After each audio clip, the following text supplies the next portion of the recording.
For Lauren Phelps, life had really just begun when she married the love of her life, Matthew Phelps, in 2016. The two were deeply involved in their local Baptist church, with Lauren being a Sunday school teacher and Matthew being a church minister. But in the fall of 2017, their lives would forever be changed. In the middle of the night, a crime of unspeakable proportions took place in the Phelps household, a crime that Lauren, unfortunately, wouldn't survive. When Matthew phoned 911 to report the crime to investigators, the statements he gave were haunting, confusing, and unlike anything investigators would have expected.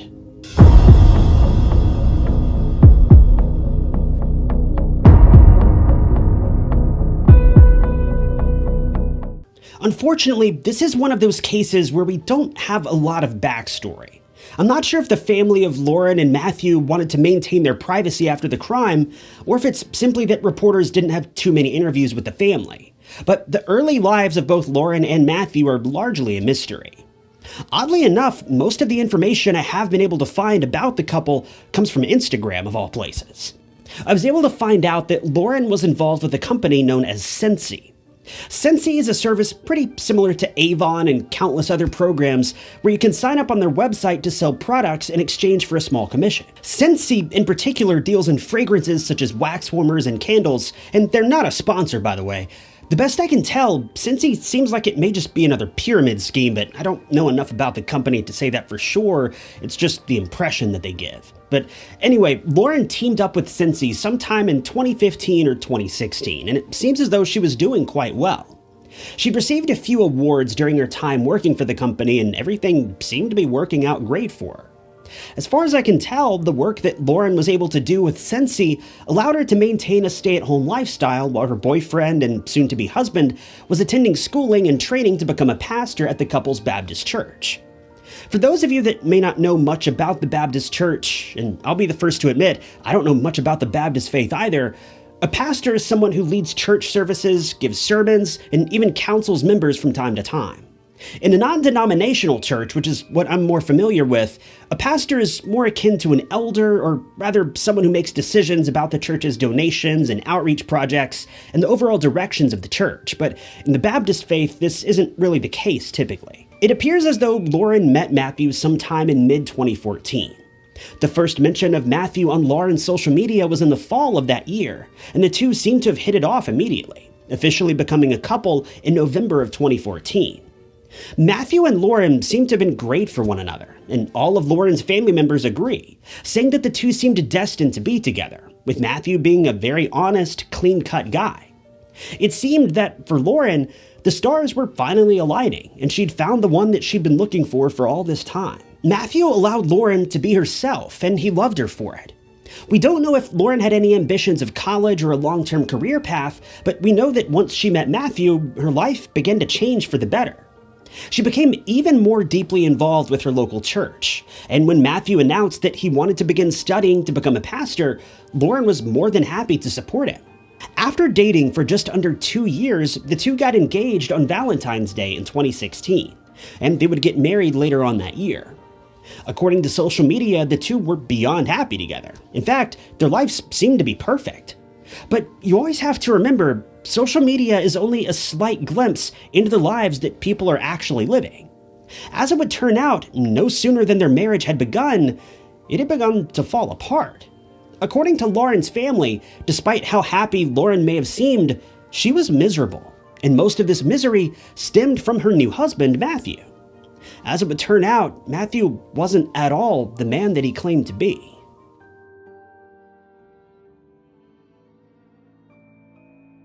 You would never guess it, but Lauren and Matthew were walking on very thin ice from the moment they got married. I'm sure most of us already know that when you marry someone, typically you combine finances. I know there are certain couples out there that don't do this, but more often than not, couples share everything with one another, including their money. This is where things began to cause trouble for the Phelps household, though. See, when they were single, everything was working out great between Matthew and Lauren. After all, they each had control over their own lives, and they were able to share only what they felt comfortable sharing with one another. But now that they were married, they more or less felt obligated to share every little detail with one another. And that's when Lauren began to make a few discoveries about Matthew that she never would have expected. After living together for a few short months, Lauren began to realize that Matthew had a serious problem with money. We don't know for sure just how deep the rabbit hole really goes, but according to Lauren's family and friends, Matthew was spending like he was a member of Congress. But in reality, his income was virtually nothing. At least it was nothing compared to the amount that he was spending. It's pretty safe to assume that Matthew was likely in a lot of debt, but I haven't been able to confirm this for certain, so don't take that as fact. But according to Lauren's peers, Matthew was living a lifestyle that simply wasn't sustainable, no matter how you looked at it. This naturally caused serious problems in the couple's relationship, and Lauren was at wit's end no sooner than their marriage had begun. Lauren was known for being a very resourceful, honest, and caring person about how she lived her life. Matthew, on the other hand, was a bit more rambunctious and careless.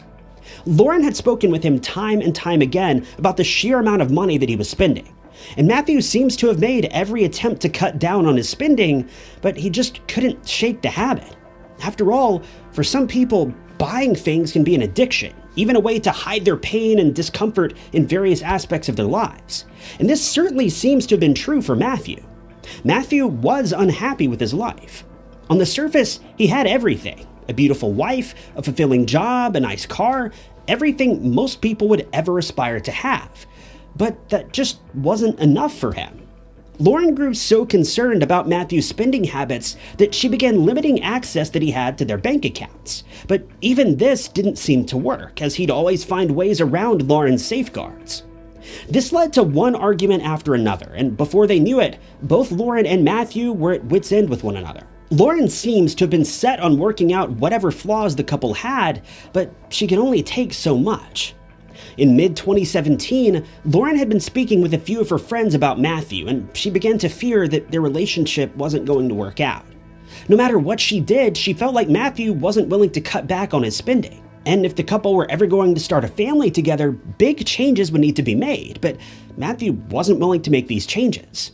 To top this off, Lauren had begun to suspect that Matthew was being unfaithful, but she couldn't prove anything just yet. At this point, it was more of just a gut feeling than anything else. Lauren did her best to see past Matthew's flaws, but they were becoming too large to ignore, and it was causing their lives to spiral out of control. While Lauren was obsessed with things like her cute outfits, Star Wars, dogs, and children, Matthew's priorities were elsewhere. See, Matthew wasn't the man that he portrayed himself to be. Matthew had a dark side. Contrary to Lauren's more lighthearted interests and hobbies, Matthew seemed to have had an affinity for horror movies and the macabre, particularly the movie American Psycho. If you've never seen the movie, a quick rundown is that the main character, Patrick Bateman, is an investment banker who lives a double life as a serial killer. According to Matthew's friends, he was truly obsessed with the film to a concerning degree. He even dressed up as some of the characters from the film on holidays from time to time. But things got much darker and much more concerning when Matthew was casually talking with one of his friends over drinks one day.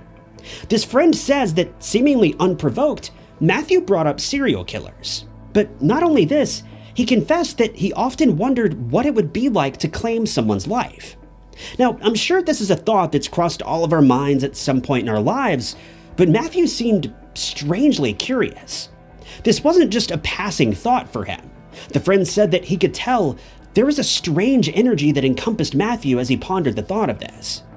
It wasn't too long after this that tragedy struck.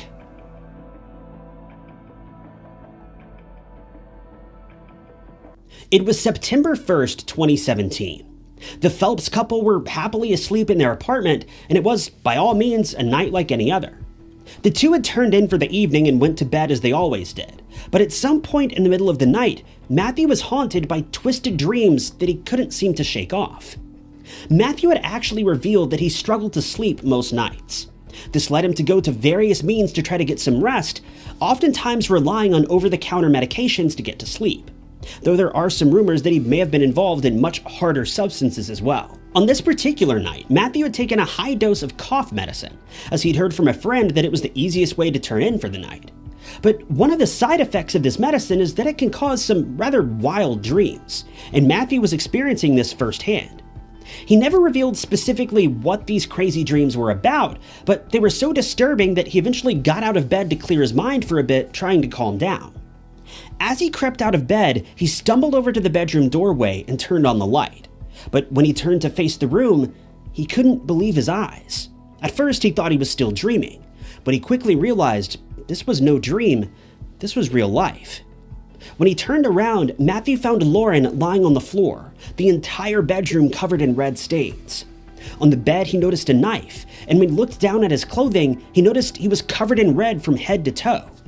Unsure of what to do, Matthew did the only sensible thing and called the police. After dialing 911, Matthew made a truly disturbing revelation to the dispatcher.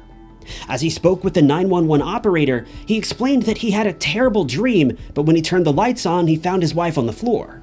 He followed this by saying, "I think I killed my," and then he trailed off. The dispatcher began desperately asking how something like this could have happened, but all Matthew could do was describe the scene of the crime. He was very clearly in shock by what had taken place. All he was able to explain was that he had taken a large amount of cough syrup, then woke up to the scene of a crime. As the call came to an end, Matthew began sobbing, saying that his wife didn't deserve this. But Matthew's shock wouldn't last for very long. As investigators later made their way to the scene of the crime to collect whatever evidence they could, they realized a particular aspect of the crime scene didn't make any sense. When they arrived to speak with Matthew, they realized that he was strangely clean. Even though he had told the dispatcher he was covered in red stains, they found he was in pretty good shape for someone who had just woken up to a crime scene. It didn't take detectives long at all to prove that Matthew had, in fact, cleaned up long before the 911 call. Now, I don't know about you, but if I awoke to find my wife on the floor in a bedroom covered from floor to ceiling in evidence, I don't think taking a shower would be the first thing on my mind, and police picked up on this clue immediately. All throughout his interrogation and interviews with police, Matthew maintained his story. Each time he was asked, he'd say the same thing. He took a much larger dose of cough medicine than he should have, and then he went to bed and woke up to the scene of a crime. Police didn't have any evidence to prove otherwise, outside of the strange fact that he had cleaned up before calling 911, but this isn't a crime by any means, it's just weird. But while Matthew had initially maintained his innocence during the investigation, he would soon make a bizarre confession that took everyone by surprise.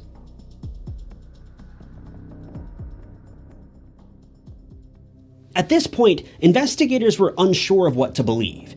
The evidence told a clear story of what had taken place that evening, but the account that Matthew had given made an equal amount of sense, at least to a certain point.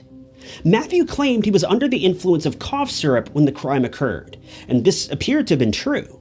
But the manufacturer of the cough syrup in question explained that in their countless years of research, they found zero evidence that could link the medication to violence. Police were highly suspicious, but they weren't able to prove much of anything, at least not yet. As his trial was underway, Matthew was speaking with the judge who would be overseeing his case. As he spoke with the judge, Matthew's demeanor began to change. Up to this point, Matthew had shown no signs of remorse. In fact, when investigators spoke with him at the scene of the crime, they noted that he showed no significant signs of emotion, claiming he didn't even shed real tears. But as he spoke with the judge, Matthew underwent a major shift and actually admitted to the crime. He told his side of the story, and he opened up about the possibility of being responsible for the crime. Then, just a few brief moments later, he more or less confessed the cough syrup probably had nothing to do with his actions that evening. The judge asked, "Are you admitting guilt?" And Matthew agreed. Some prosecutors believe Matthew only did this as a way to avoid the death penalty, while others believe he really was beginning to show signs of remorse. It's difficult to say one way or the other, if I'm being honest, but this is nowhere near the end of the story, and things would only get worse for Matthew from here. As the case was still undergoing investigation and the trial was underway, detectives managed to track down multiple social media accounts that Matthew owned. He had 2 Instagram accounts, one titled Marty Radical and another titled Uncanny Maddie. On his Marty Radical page, Matthew almost exclusively posted screenshots and quotes from the film American Psycho. This account has since been set to private, so I can't confirm any of the specific posts that Matthew made, but the profile image from this account is still visible, and it's an image of Christian Bale from the film covered in red spatter, so it's pretty safe to say that the allegations there are most likely true. As for Matthew's other account, well, let's just say that his bio didn't age well. The only part of this page that is still visible is the message in his bio that reads, "I'm just a pitiful anonymous, drifting into the abstract. I can't seem to tell if I'm dreaming anymore." Police have made a few bold suggestions, claiming that Matthew was so fascinated with American Psycho and so frustrated with his wife for trying to control their finances and threatening divorce that he snapped. In a fit of rage, they claimed that he enacted one of his favorite scenes from American Psycho, inflicting more than 120 individual wounds on his wife, then taking the time to clean himself up before ever calling the police. While Matthew has never admitted directly to all of these allegations, I don't think it would be much of a stretch to assume that investigators are probably correct in these assumptions. In the aftermath of the crime, Lauren's family has spoken out about the case, and Lauren's father has expressed regret over the last few weeks of Lauren's life. He mentioned that just a few weeks before his daughter lost her life, he noticed that her demeanor had changed. She seemed paranoid, afraid, and worried about something. He regrets that he didn't question her further about this, and he believes that this may allude to Matthew's crime having been premeditated, and Lauren may have felt that something bad was about to happen. To make matters even worse, Lauren also learned that Matthew had been cheating on her. Lauren's sister says that she spoke with Lauren just hours before the crime unfolded, and she discovered that Lauren and Matthew had been arguing about Matthew's alleged affair, after Lauren had witnessed her husband sneaking out of the house to be with another woman. Lauren's sister believes that the two were most likely revisiting this argument when Matthew lost his temper and began attacking Lauren, but this has never been proven, though it would certainly make sense. We may never know for sure, but Lauren's family has been beyond heartbroken by the entire situation, though I'm sure that really goes without saying at this point. Lauren's mother describes Matthew as a master manipulator, also believing the crime was premeditated for months before it took place, though in all honesty, I've found no reason to believe that this is true. According to Lauren's mother, police allegedly told her that most of Lauren's wounds had also come from behind, and they have reason to believe that he had knocked her to the ground, sat on top of her, and inflicted most of the wounds while she was defenseless against him. In response, Lauren's father said, "I think about it every day. What I did wrong, what I missed. Till this day, I just regret not knowing or keeping my eyes open and watching. I took everything as it was." When asked about the possibility of forgiving Matthew one day, Lauren's father replied, "No, I'll take it to my grave and I'll still hate him." In the end, Matthew was sentenced to life in prison with no possibility of parole. Now, I can already tell that a few select people watching this video are going to run to the comments and start ranting about how this Christian man killed his wife. Let me just tell you, Matthew was not a Christian man. Matthew was a fraud, a joke even. In fact, one of his social media accounts didn't even describe himself as being a pastor or even a pastor in training. It described him as an entrepreneur. Christianity is about living up to the example that Christ set for his people, helping those who are less fortunate, loving our neighbors, and being in the world but not of the world, and following the very simple commands that God has given to his followers. Matthew was none of those things. Matthew was a hateful man who turned his back on religion a long time ago. He is not representative of any Christian I've ever met, and it pains me to have even mentioned him in the context of being a minister of God's word. He's nothing but a wolf in a sheep's den, and Matthew got exactly what he deserved. But in the real world of Christianity, as painful as it may be to hear at times, there's always a possibility of redemption, and I certainly hope that before his life is over, Matthew is able to truly turn his life around and realize the pain and the grief that he's inflicted on so many innocent people, and maybe even turn himself around before it's too late. Thank you guys so much for tuning in to another episode of True Crime Stories. If you want to see more true crime documentaries like this, be sure to hit the like button and subscribe. If you'd like to help support the channel, the best way you can do that is simply by leaving a comment below, any comment at all. It helps out the channel a lot more than you may realize. If you want to help out financially, you can do that by clicking the blue join button below or by picking up a True Crime Stories mug from tieknots.com. But with that, my name is Ty Knotts, and I'll catch you guys in the next video.